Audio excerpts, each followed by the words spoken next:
You're listening to Writer Unblocked, a podcast for aspiring and experienced authors. I'm your host and author coach, Nicole, and on this show, we chat with up and coming as well as best-selling authors, literary agents, and publishing professionals to inspire you and keep the vibe high. Today on Writer Unblocked, I'm chatting with David Glover. He is an actor, a poet, a playwright, and a director from Philadelphia. His book, Beneath My Body Armor, is one of the most incredible and intimate poetry collections that I have ever read. You can find David on Instagram at Sir David Lawrence Glover. Additional information is available in the show notes. Okay, let's dive in. First and foremost, thank you so much for being here, David. So excited to talk to you. I, of course, have a copy here of your book, Beneath My Body Armor. My signed copy, thank you very much. And the first thing that I want to say before we get started is I have not finished this because I don't want to finish it. It brings me such comfort it's always laying around in my house. And it's such a great comfort to pick it up. And the fact that I can pick it up and open it to whatever page. It is scribbled up and earmarked. And I even have some notes and I have written in it, which took a lot of courage because I don't like marking up my books. But this sort of calls you to do that, in my opinion. It calls you to kind of write your own notes about what you're experiencing when you're reading some of these things. So thank you for writing this. My first question for you is, you are a poet, a playwright, an actor, a director. You have access to so many formats and mediums. So I want to ask you, why poetry as the vehicle for this work? This is a good question, and it's also the easiest one because poetry is the first form of art that I fell in love with. So prior to any of the other editions, poetry has been with me the longest, since I was about 4 or 5. And so it stays with me, which is great because even now at 31, I'm still writing. I have a different viewpoint of it for what it can do because I started writing love poems when I was a kid. But yeah, it's been my longest love of my life. Well, that makes sense because you do it very well. And some of these you've had for quite some time. So what compelled you to publish them now?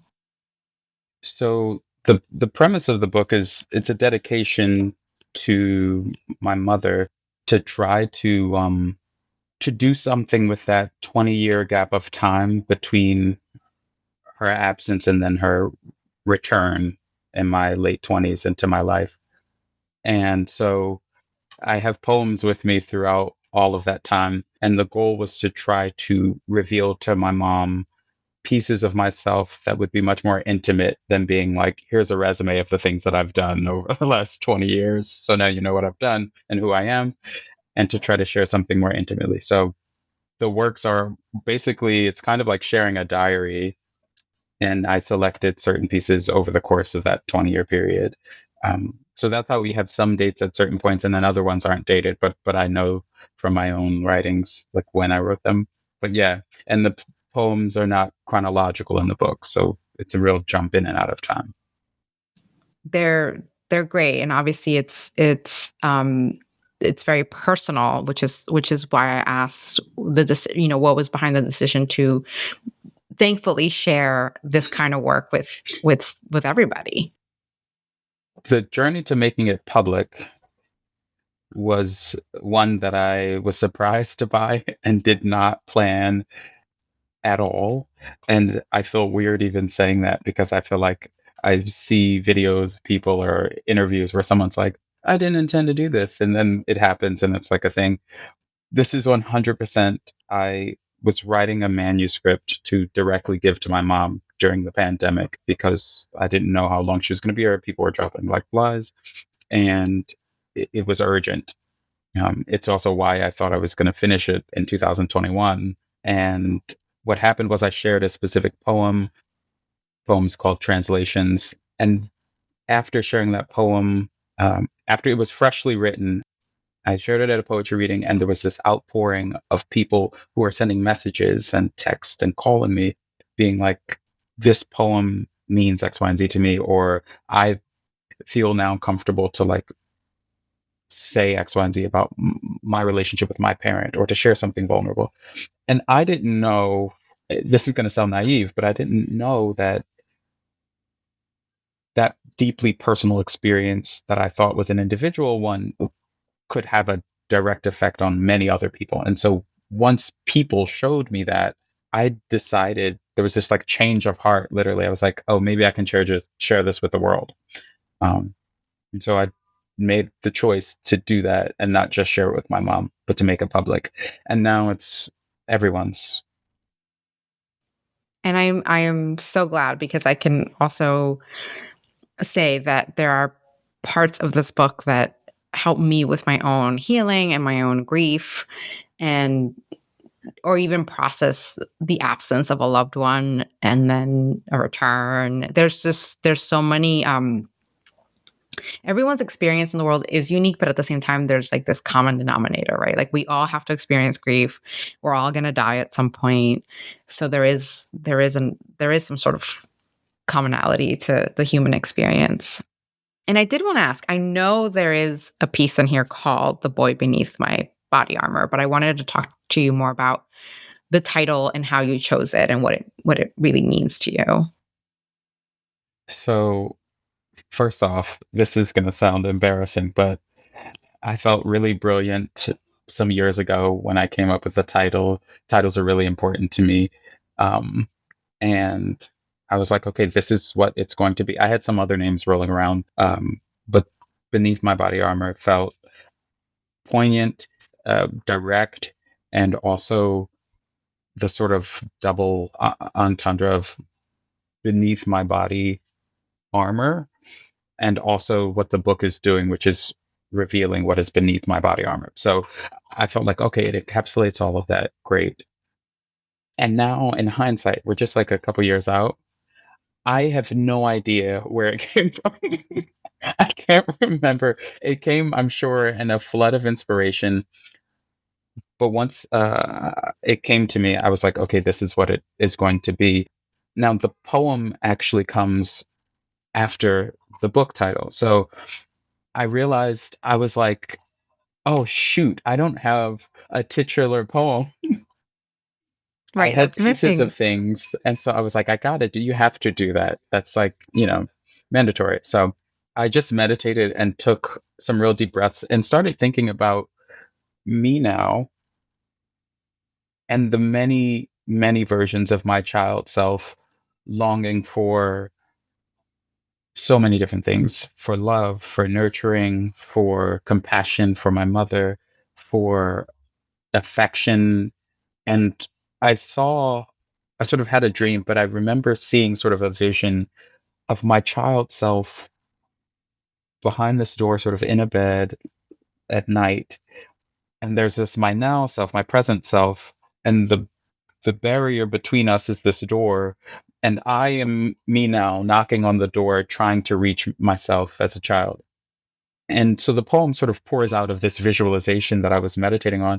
And the crazy part is, in many ways, it became really a sort of staple of how I actually come to terms with what most of my life experience has been inside my mind, which is me trying to tell myself that I deserve the man that I'm becoming, and trying to also see my child self, and as simple as it is, to tell my child self that I'm okay. And this door exists between the two of us, and so much of my life work and all of the art firms, mediums that you were talking about earlier is an attempt to try to bridge that gap.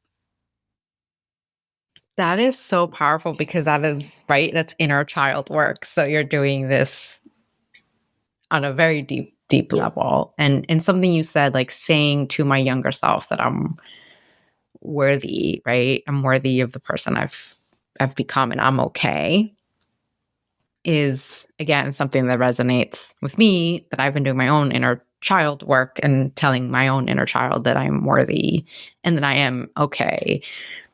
We can talk for a very long Hmm. time about all sorts of triggers and things. My sister does a Hmm. lot of healing work where it's like when you're having some certain reactions in life, it's not you, it's the younger you. And so you have to kind of go inward and tell that younger self that you are safe and that you don't have to act out. And because it's not you having that reaction, it's some Yep. version of you inside that's trying to protect itself. So that's a topic for another day.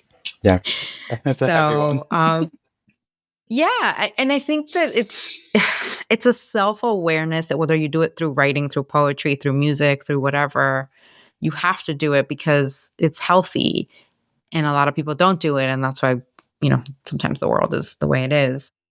Here's another one for you. So there are a couple of pieces in here, including When Goodbye is Goodbye, where I notice there's a lot of Mm. biblical references. And I don't know if I'm just like, I'm always honing in on biblical references. I grew up religious. My grandma was always reading things to me from the Bible. So I always pick them up right away. And so I wonder in your writing or in your process, how much religion has played a part of, or even an inspiration, right? Like I said, I was reading When Goodbye is Goodbye, and there are a lot of references in there, like I crucifixion am, or cups running over. yeah, I'm a direct product of, they're always doing the nature nurture thing. I think it's just a ton of both. My nurturance is from my grandmother putting me and five of my siblings in church from the time we were before I could remember things. So I've been in the church for the first like 18, 19 years of my life. And someone like myself who is sort of studious and equipped and is, as a child, people pleasing and the youngest boy, people were telling me I was going to be a pastor from the time I was like 6 or 7. So one, I have a good memory, so I could easily remember Bible verses, and like I was on usher board, the choirs, like doing all kinds of ministry stuff. So I say this because it's in me. It helps because it's part of my faith.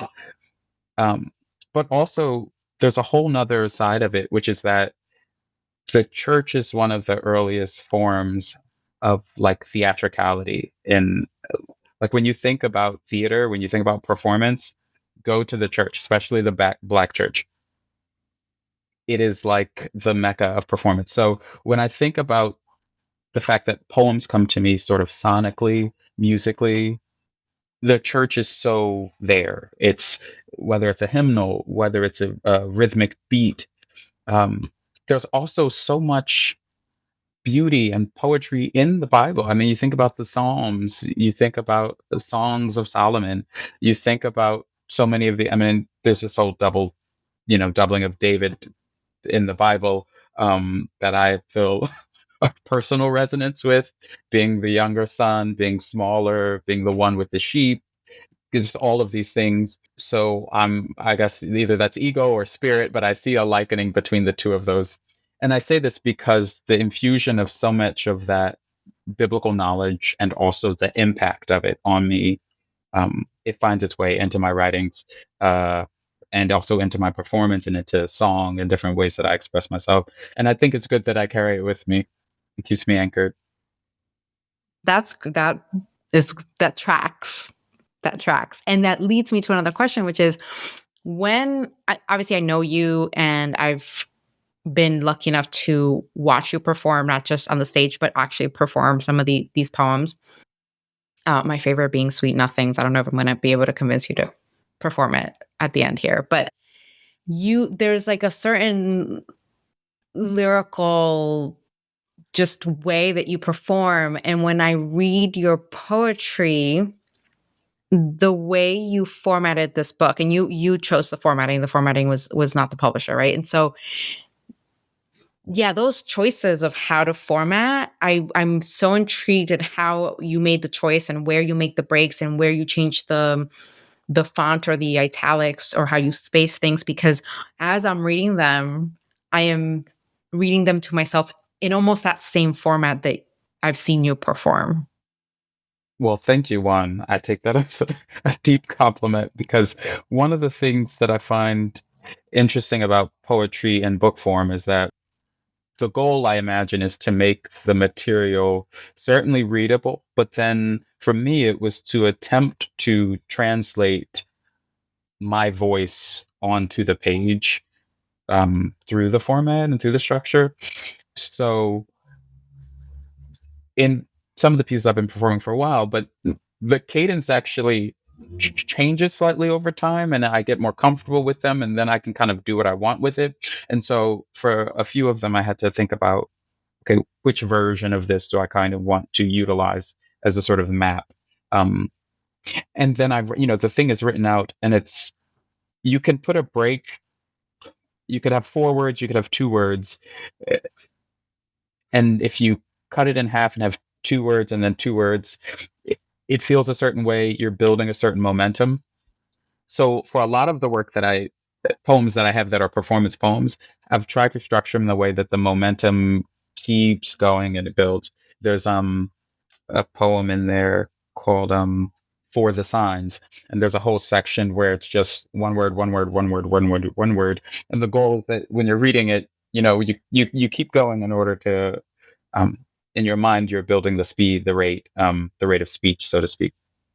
They're also meant to be read aloud. So like when you're looking and reading silently in your mind, it does something completely differently when you actually verbalize the word, when you use breath and sound to put the words into the air.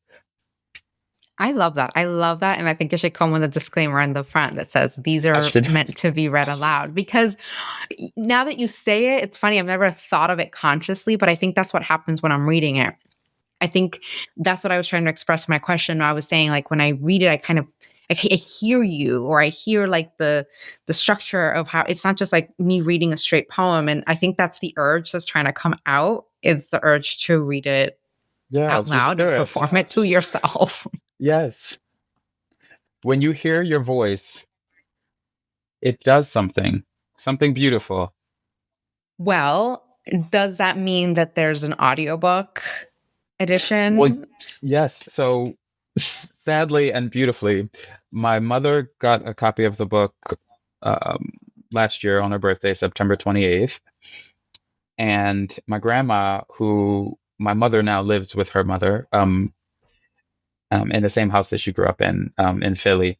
And so they were both there, and I gifted my mom on her birthday the book. And my grandma's like, "Where's my copy?" But my grandma's blind in one eye and can barely see in the other. So, of course, immediately, but that was the whole point, which was I need to create an audiobook version of this for my grandmother because she can't read the book. So, so that's what I'm in the process of sort of generating ideas about. I have a mental soundscape and a sort of landscape of how I want the book to be, and sort of some interstitial kind of segues that help guide the reader through. Um, but yeah, I would love to begin working on that. Are I you co-sign saying you're this. going to help me? I would love to help you. I co-sign this so hard. I think this not only it belongs in audio, but the fact that you wrote the book for your mom and you would create the audiobook for your grandma is such a nice story to go with the whole background of this book. Obviously, someone who works in audio, I fully Thank support you. this. Do you plan on writing? I mean, because you write poetry, you wake up in the middle of the night, you're just writing poetry, like it just comes to you. So obviously, this isn't the only volume, right? Are you going to possibly compile a bunch for many other years, perhaps? And I love that you said this isn't the only volume as a statement of fact. So, um, it will probably be some time before something quite large or substantial comes out, because this is 20 years worth of work. I have some smaller, sort of like 15, 20 kind of poems that I'm shifting around right now. But I do know what the next book that I'm going to write is. It's funny, well, because my mother was absent for 20 years and this book is dedicated to her. As a child of my father who raised me brilliantly, I felt both personally a sense of obligation of writing something for him, um, but then also a sort of social pressure. Like I should probably write something for my pop. And in the process of thinking about that, the idea for the next thing that I'm going to be working on for quite a number of years is a book for men, for sons, for fathers, to sort of. I realized I have some really awesome men in my life, and as a Black man, I feel like when I was looking up research on single parents, there was so much abundance of research about single mothers, and that's so opposite of my life experience. And so there's a weird dissonance that happens in the mind when you're like, I know you're saying this is real and true, but I don't know this to be true. In fact, I know the opposite to be true. And so I was like, okay, I want to write a book that is dedicated to men, boys, and fathers and sons, etc. It's a book that is enwrapped in fraternity. It's about love of men. It's about vulnerability and life experience. And so I'm going to be interviewing my dad, some of my friends and siblings that are fathers, and essentially sort of creating what's like a love letter to sons, and a love letter amongst men. Uh, and I'm going to incorporate poetry, interview, short story excerpts like that, and anecdotes. So it's going to be a bit more of a hodgepodge of things, but it's going to be dedicated to the brilliant men in my life, and I mainly love my dad. that. I love that so much. Okay, see, I'm glad I asked. I Yeah. don't know if it's Yeah. just going to be poetry, but I knew that there was something. There's no way you put something like this out and that's the only thing, right? Yeah. Well, as I there's one poem. I mean, they're all so good. And again, I have like maybe I've read most of it, but like I almost like refuse to finish it because I'm like, no, I want to be delighted and surprised every time I open the book. I want to be like, there's something new in here for me. But there is one that for some reason when I was reading it, I don't know what the word is. It really like I felt it, and I don't know when you wrote it, and maybe I felt it just because of the times that we live in, but it's called I want to die of natural causes. Mm. Yeah. And I was curious when you wrote that I don't know why, but when I read it, it was just so like the statement, Yeah. I want to die of natural causes. Yeah. I wrote that during the pandemic. I believe I wrote that during the summer of 2020. And I'm sure if we took a moment to jump back to that time, we could remember how palpable the air, the violence, the death, the pandemic alone, but also the death of so many people of color, the sort of outpouring of love and support that people were bringing to the forefront, saying Black Lives Matter, and we're not going to stand for this. It's a great, just as a segue, it's a great time capsule because when you think about that time, it almost feels unreal how much we've sort of gone back to the river flowing as much to the norm as we've wanted it to. And I say we as Like it in never happened. those in pop. And it's kind of crazy because you look and you're like, wait, there were hundreds and hundreds of thousands of people across the world marching in support of Black lives. And but just like we had this passage of time where it's like, wait, did that happen? And so for me, I really appreciate just the writing alone and having something tangible to say, like, this is my experience held in time. Um, and it's very simple. It's not a very extensive poem. It sort of has a little bit of a refrain. Um, and yeah, and I started thinking, wow, there's so many ways that we are being wiped off the face of this earth. And what a privilege it would be to just die of natural causes. I think that's why I pause so much on it because there are so many in there that are very obviously personal and I can relate as a human being, but I don't know when they happened or, Mhm. sort of I can tell maybe your age. Yeah. But that particular one, I could have guessed the answer, but I wanted to ask that was the exact moment, in time where you wrote it because it obviously that comes through very, very clearly. And I think that's why I picked up on it so immediately, and I keep going back to it. I almost do wish it was I'm like, I don't know. I wish like there was more, but also I love it in its simplicity and it's in repetition in the end. And it's like, you're right. Like, oh wow, what a privilege it would be to die of natural causes as opposed to all these statistics that we now have. Mm-hmm. Mm-hmm. I want to ask you about the publishing process. So you Yeah. decided, okay, I want to get this out into this world. So talk to me about, right, nowadays there's so many avenues for publishing, Mm-hmm. self-traditional, all these ways, querying, submitting your manuscript, etc. So talk to me a little bit about how that journey was for you.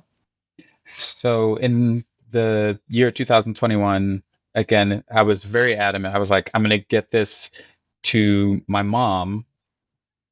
Very naive. I was like, I'm going to get this done in like 12 months. Um, and once I chose to make it public, I said, okay, cool. I need to find a publisher. I want to self-publish it. I was adamant about that. I had submitted it probably 4 or 5 times to different like Black publishers because I was really big on like wanting it to be published from a either a poetry house or like a Black publisher somewhere here, maybe even in New York. But my own sense of timing was just like, I'm not getting results back. And also I had gotten a few rejections from the samples I had sent. So I was like, you know what?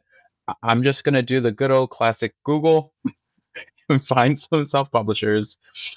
And I found one. No, I didn't mention this, but I'd gotten a grant to write the book. So I applied for a New York Artists Grant during the pandemic, and I got one. And it gave me, I think, $5,000 or $5,500, and I used that to publish the book. Oh, that's fantastic. I didn't know about that. Thank you. Yeah. So that's how I got the funds to do it. And then once I was like, okay, I chose this publisher. The publisher is Gatekeeper Press, and I thought that was highly ironic and hilarious. And so I was like, okay, cool. I looked at their sort of stipulations. I was vetting them against a couple of the other ones. Their prices were okay. I got some samples sent to me so I could see what kind of the product might look like. And then I was like, okay, I'm going to do this. The editing process was the longest part. So just to be clear, if the book was fully done as it is now and I submitted it to them, I could have probably had it in the time that I needed. But from the time I started the conversation with Gatekeeper Press and got assigned my own sort of personal point person, her name's Jennifer Clark. She worked with me the whole way through, every single step of the way. It would then be a year later of editing because I was editing it myself because it was my poetry and I wanted to make sure every I was dotted, every T was crossed. I also wanted to make sure that because it's poetry, in some cases, not every I is dotted and not every T is crossed, and that the format is right, and that it's not 2 spaces but 1 space, or that it's 7 spaces. And so that process took a year, about 12 or 13 months of me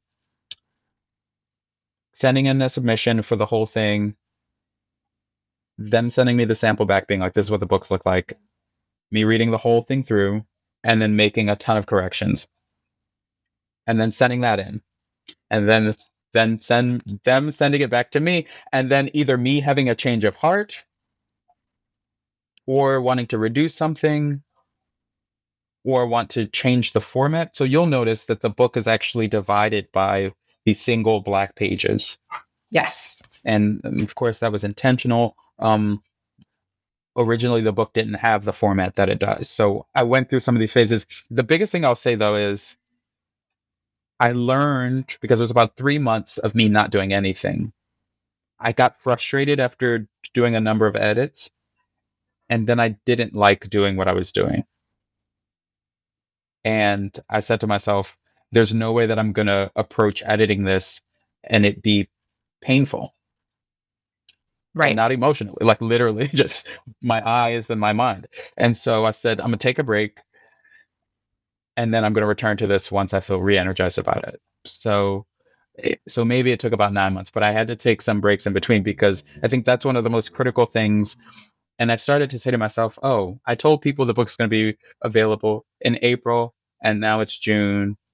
That's okay. That's okay. And then it's October, and that's okay. And it'll be done when it'll be done, and I'll be really, really proud of it.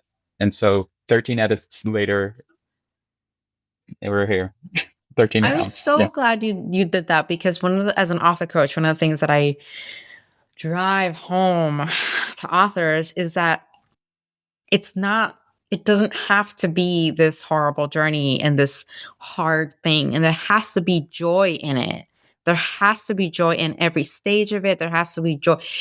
I and I mean joy, like, I understand not every day is a rosy day, and I understand that there are setbacks in life and in your publishing journey and your writing journey.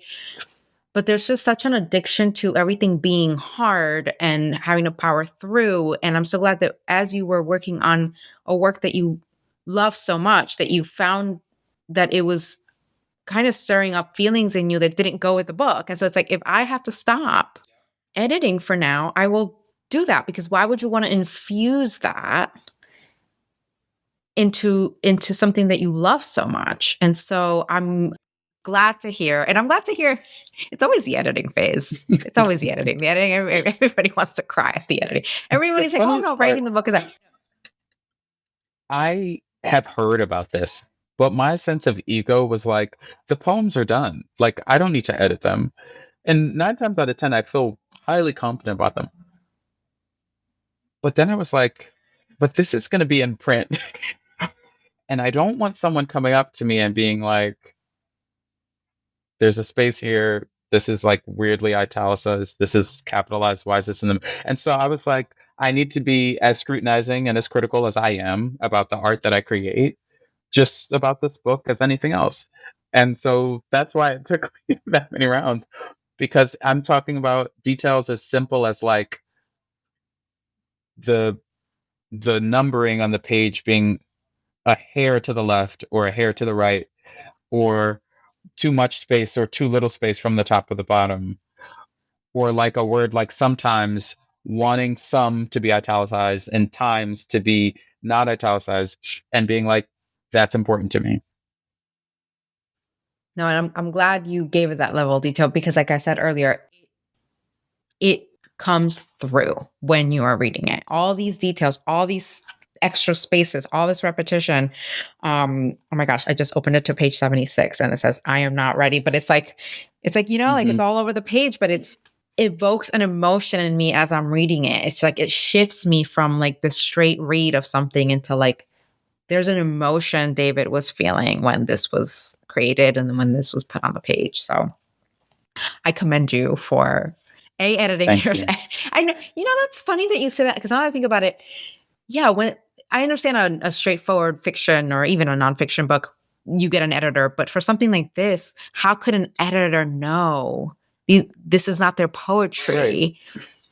How could they edit? They can tell you if you misspelled something, but maybe that was intentional. You know what I mean? It's Exactly. I mean, something literally as simple as this poem is on the left side of the page, this poem is on the far right of the page. I meant that, right? Or this poem's on the left side, this poem's on the left side. Like, when it became a public thing, I had to not only think about just the material itself, but what is the reader experience? What does it feel like to open the book and to see the words on the page? What's the journey that my eye is taking? Is it just doing left to right, left to right, left to right? Or is it left, right, right, left, down? Like how can I create, and this goes back to the theater thing, but like trying to create a journey for the reader that isn't just you flip the page, you know exactly where the words are going to be. And I love that. That's why I love it so much. I read a lot of poetry, and most poetry books are not like this, right? They are a very left to right experience, and they're beautiful. But yeah, this is a different ballgame, and I love it. How did it feel the first time you had, like, it was real? It was in your hand. It was the book in your hand. So there were 2 times. Actually, there's 3 different occasions. There's the first time that I got the rough draft, like the draft copy of the book, which to me is actually like, that's the first time I get to see the attempt of my work in book form with the cover. In fact, I still have it here with me because the format was slightly wrong, but it was me. It was my stuff. That was crazy. Um, it felt surreal. I had to, of course, send in a bunch of edits and give them formatting things and be like this. And then once the actual book came, that was in the right form, in the right page color, um, with the proper alignment and everything, then it really just felt like the beginning again. Believe it or not, because I was like, okay, I have the book now, and now I have to do something with it. So I started like canvassing basically and I went to about 15 bookstores in New York, a lot of in Manhattan. I went to a bunch in Brooklyn where I am. And I basically was like pitching them what the book is about, getting interest and seeing who would be um, possibly intrigued by the idea of having the book on their shelves. I got a lot of good feedback, and I got some automatic yeses, and then I got several like very structural, like we have to send it to this. It's a big bookstores. Um, and I was like, okay. But then once I got my sellable copies, like my first 40, then I was like, now I am a published author. Um, and then I started like doing word of mouth and telling my friends, hey, the book is published, and if you want a copy, you can get it. And so the first, I don't know, 7, 8 months has just been word of mouth selling. And then it was Christmas time. I went to the Center for Fiction right across the street from the Brooklyn Academy of Music. I was talking to the guy working at the desk, and I told him about the book, and he was like, hell yeah, we'll carry it. And so in January of this year, that's the first bookstore that carried my book. That's amazing. And now it's at You and Me in Manhattan. Unnameable Books in Brooklyn already agreed to carry it. There's a bookstore owner actually on my block. The bookstore is called The Word Is Changed. He's agreed to carry it. So I feel like my Brooklyn footprint can expand pretty quickly. But I'd love to get it into some more bookstores in Manhattan. That's fantastic. So you're doing your in-person on foot marketing. You're just Did the same thing in Philly, actually on my mother's birthday. Yeah. Prior to going to see her, I went to I think it's called Uncle Boone's bookstore, and Harriet's bookshop. Both of them Black-owned bookstores. I was really keen on wanting one, my hometown Philly, and also Black-owned bookstores to carry it. That's fantastic. Nowadays, most people concentrate their marketing very digitally online. So this is so nice to hear that you're like, no, I'm going to bring my book personally to places that mean something to you. I will say that the last thing in relation to that, when I got my first like $11 check or the digital thing to my bank account because of the sales from one of the months, I was like, oh, this is the not the proceeds, but this is the little the bit I'll get from all the online selling monthly now with Amazon and Barnes and Noble and bookshop.org and stuff. I'll just get these little residual checks, which is really sweet because I randomly see like a deposit of like $7.58 or $11.29, or that makes me feel like, oh right, it's still out there. It's still people are picking it up, but little by little, and obviously, that reminds me, because I got my copy directly from you, obviously, but I do want to leave a review, and I generally leave my reviews on either Amazon and or Goodreads, which is where I track all my incessant reading. Mm-hmm. But if there's anywhere else that I could leave you a review, I'd be happy to. I mean, I will gladly accept it. I realize I have to tell people that who buy it at Amazon, like, just leave a review, some stars or something. I'm so not, this may sound bad, but I'm not concerned about the digital consumption of the book. The whole reason to make it into a book to be held into hand is partly because I want people to hold it, the physical relationship with the material, the pages, the words, even if you have to use your finger and go, like, there's something that's different about that. It does something physical. And that to me is really important. I agree. And I can count myself lucky now. I have my copy. It's dedicated and signed. So thrilled to own it and to leave it laying around my house at all times. All right. Well, I am so glad we did this. I thank you so much for agreeing to talk to me about your author journey. I love the book. Thank you for having me. Not only do I want to know how the audiobook develops or how your second book is coming along, but I am once again and now publicly pleading with you to please let me know when you have performances, when you have Yes. other work in any other format coming out. And people can find you right on actordavidglover.com or your Instagram handle, which is Yep. at Sir David Lawrence Glover. Absolutely. Now, Nicole, I'm gonna throw something at you. Not physically, but I know you were asking to potentially have me perform one of mine. Could I read one of my favorite poems?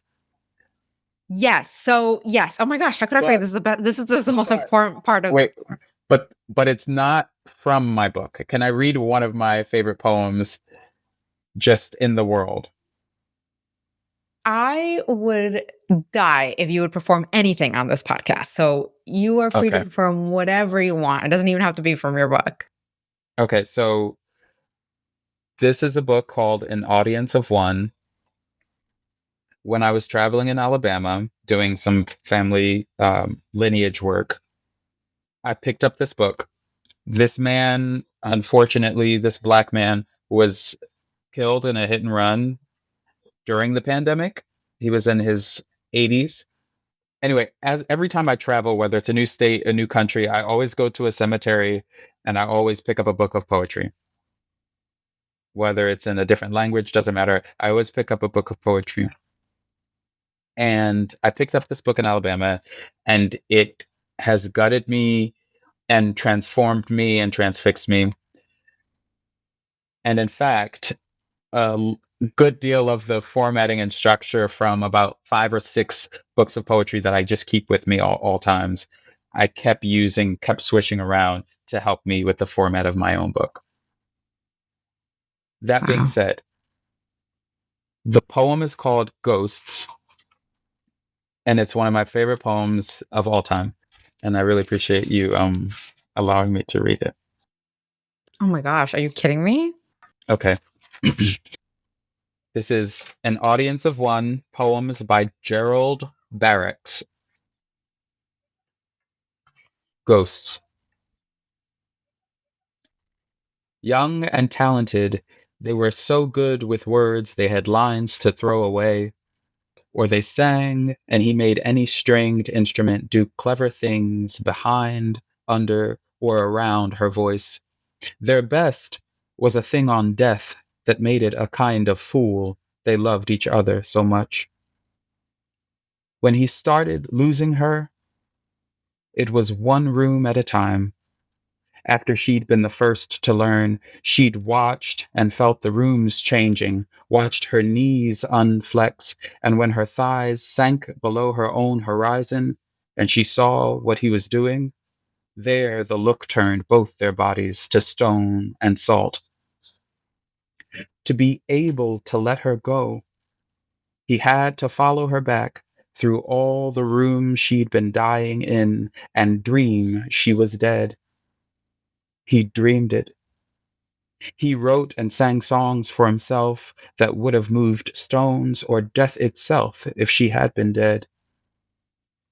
Then she let him let her go, resurrected from that house, because in everything they had said, whether very clever or merely true, each would have given back the other's life to become a stranger in someone else's.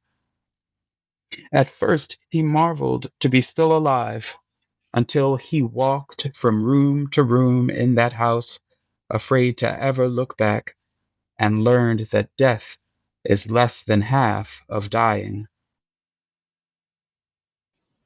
Wow.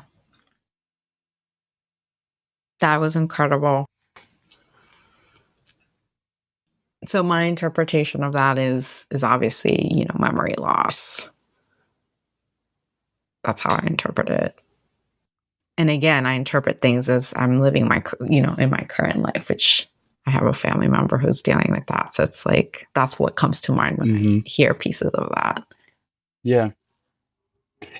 there's so much both between this book of Gerald Barrick's An Audience of One and my own work that is an attempt, for me at least, of a meditation on a deep sense of loneliness at times, aloneness, but loss as a blanket, loss that sometimes doesn't feel like you can name what it is.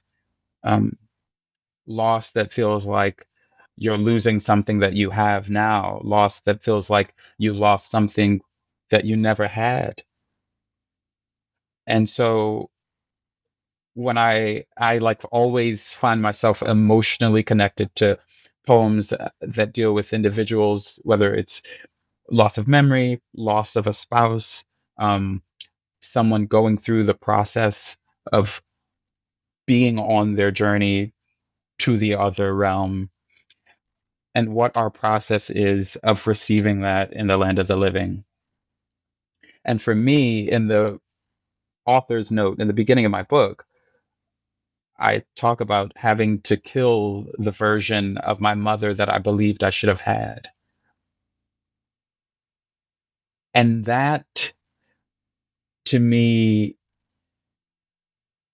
is like, it's a crazy thing that you have to accept and then also deal with the loss of what you had hoped for as a child. Not even now as an adult, but as a child, what you need, the nurturing, the et cetera, the physical touch, that kind of relationship, and to not have that and to have to say to yourself, I have to do something with this absence. Right. You have to grieve the mom that you thought you should have had and accept the one that you do have. Yep. David, I can't thank you enough. Honestly, I cannot thank you enough for sharing with me, for Thank writing you, this Nicole. book, for publishing this book, for inviting me to your book launch and your performances. And I hope you will continue to remember to let me know with enough advance time. I've been told that I need to do like a newsletter of some sort. So I'm working on creating a format for that so I can do that sort of quarterly, but just give people updates and like what's upcoming. That way, instead of you having to manually notify each of us, we can all, yeah, exactly. It could just like you update one place and then we all get the update. I co-sign this. Thank you so much. Thank you for supporting me. Thank you so much for joining me this week. For more information on today's episode, please check out the show notes. Before you go, make sure you subscribe to the podcast to receive new episodes right when they're released. You can subscribe right now in the app you're using to listen. And you can also follow me on Instagram at Reignite with Nicole. Lastly, I do have a quick favor to ask before we go. If you're enjoying the podcast, I hope you'll let me know by leaving a review. Thank you again for joining me in this episode of Writer Unblocked. I'll see you next time.